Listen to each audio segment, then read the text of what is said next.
Hey guys, welcome back to Will the Maker. Today I have a couple goals I want to get done in this video and throughout this week.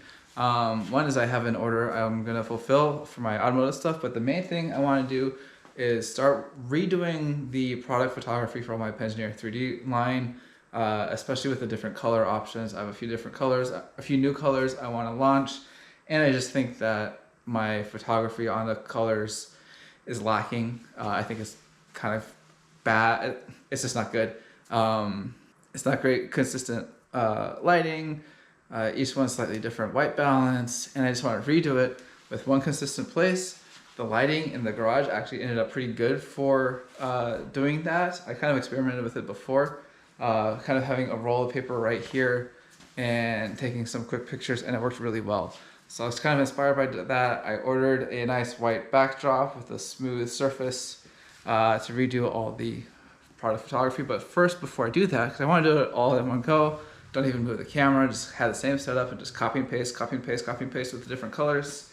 I need to take the inventory. So I need to see how many ones I have for each color and what I'm missing, so I can start reprinting them over the next however many days it takes, completing them, assembling all the other components that goes into them, and then I can, all in one swoop one night, just take all the new photos. So that's the main thing I want to get done in this video. But really quick, I have an order on one of my Etsy pages for my automotive brand, and basically this is for a Mercedes Sprinter. It's the dash cubby insert. This is the driver's side one. Basically, I put a 1/4-20 insert in here, so you can put like a RAM mount and then like a phone holder there. Right here is a slot for sunglass holders, and then here's a hanger for your keys. And then I also have cable management going around. So when you put your phone here, you can actually plug it in and have the cables nice and organized. So it's been a decent success, and I need to get this guy off and in the mail. So how I've been creating this product so far is I've been using a carbon fiber build sheet on here, and it's cool look, to get the carbon fiber look. It's kind of cool for automotive stuff. Clearly it's not carbon fiber. I don't think I'm fooling anybody. I'm not trying to. But I have my logo embossed here because I needed something to take up the space, because otherwise it's going to be a flat spot where the sunglass holder is. It's kind of a cool effect, but the carbon fiber sheets, I've noticed it doesn't always read the offset correctly, and so I have to manually change the offset. It normally takes a couple failures to get that dialed in. Each time it seems to be a little bit different. And the way TD does it is like you have to do it while it's extruding the very first layer. You can't do it before so you have to wait for the whole bed leveling thing. It's like 15 minutes. You have like 32 seconds to get it dialed right in. I'm kind of tired of it. And so now that I have the TD box, I was like, well, what if I stop doing that? Go back to the standard textured PEI sheet and maybe just add some color into the logo. So these printed out really crappy, but doing the logo in different colors, it definitely stands out more than that, and getting rid of the carbon fiber, I think it'll make my life a lot easier and maybe even look a little bit better. So I don't know, what do you think? Comment down below if you like the color option better, because I might go ahead and do that. But first things first, let's get this guy post-process cleaned up and get in the mail, and then start taking inventory of everything else. So let's get to it. Okay, so for post-processing these guys, it's a few different steps. Basically, I have to take out the supports out of here for the sunglass holder, and then take these supports out for the wire management. This is the first step, and then I hit it with a heat gun, because if there's any kind of scratches on here, with ABS, the S is the styrene, it turns white. But the beautiful thing is, if you hit it with heat, it goes away. So any sort of damage from potentially from taking out the support here, you can kind of erase any sort of weird things like this. Sometimes I get some, because this is kind of printed like this, and this is basically overhang. Sometimes it kind of gets a little rough surface here, so I smooth that out with this guy here, and it sometimes leaves some whiteness. You hit it with a heat gun and it goes away. So it's a little rough right now, so I'm just gonna take it and deburr it essentially, and makes it smooth. You can see the damage right there, right? See some whiteness there, but once I hit it with the heat gun, it'll go away.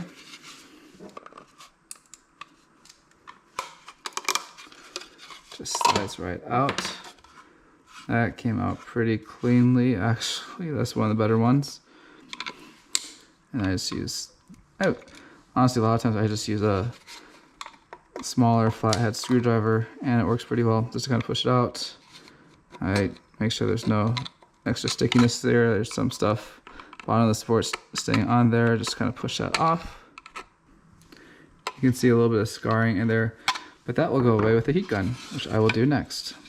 I'll try and get this on camera if I can.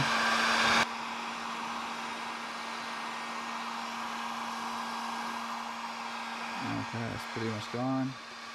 And then the front here,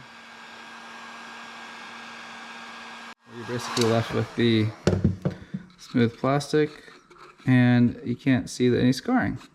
It's not a bad deal. Next thing I need to do is get an insert. This is a 1/4 insert, and put it in there. The first one always takes a while. If I'm bashing these out, or if I have another one that has a double mount for the passenger side, the second one always goes much quicker.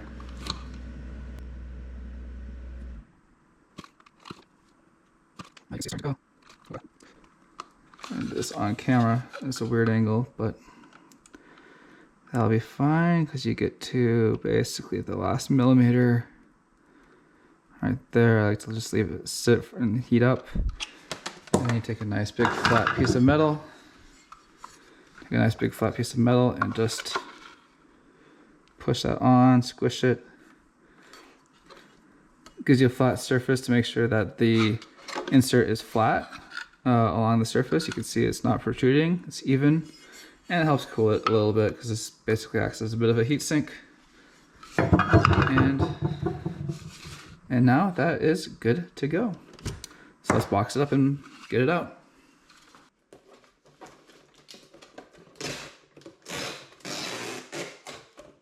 Grab some packing paper. This is definitely more than I need, but so I put in the packing slip, and then I have basically a write-up with some instructions about installation, what you need to do, like get extra accessories, so on and so forth.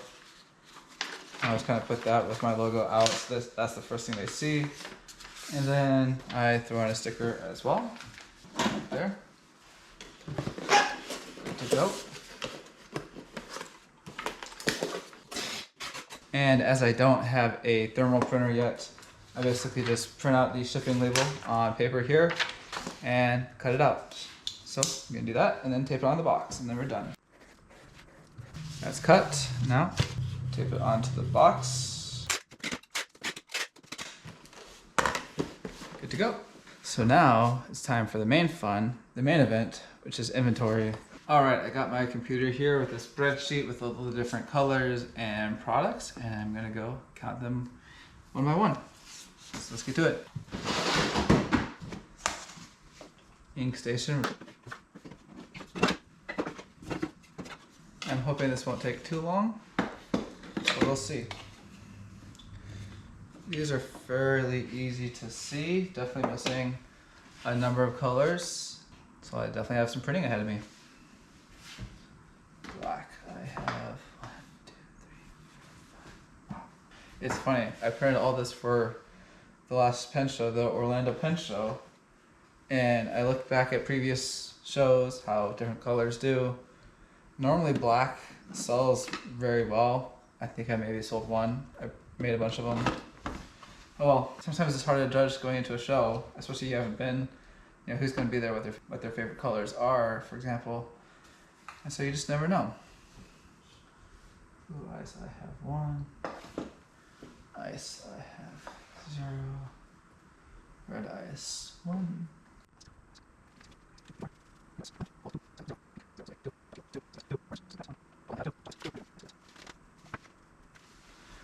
I have a couple colors I'm going to be retiring, like this one right here. I'm going to replace it with a different red.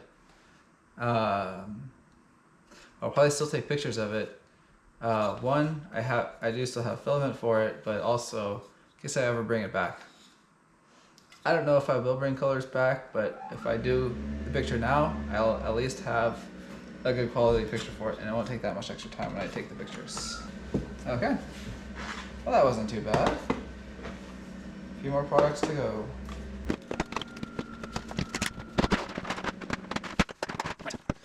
Alright, fountain pen roulette, let's go. This is going to be a lot harder because it's harder to see all these, so I'll just have to get at least the top, get to the bottom layer free and clear, and yeah. Chocolates. I was hoping this brown would work, but it clearly barely, I don't think it sold anything.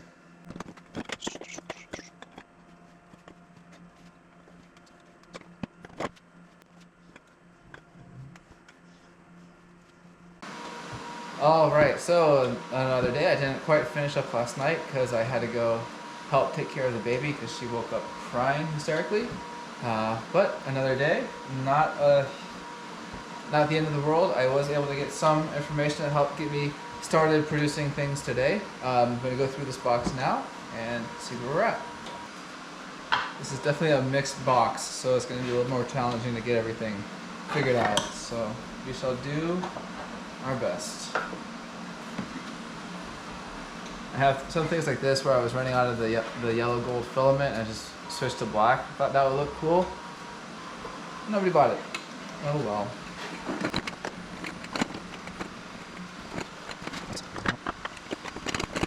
I might have everything in this cup in the ink sample roulettes, but we'll see. I definitely have a lot of stuff here.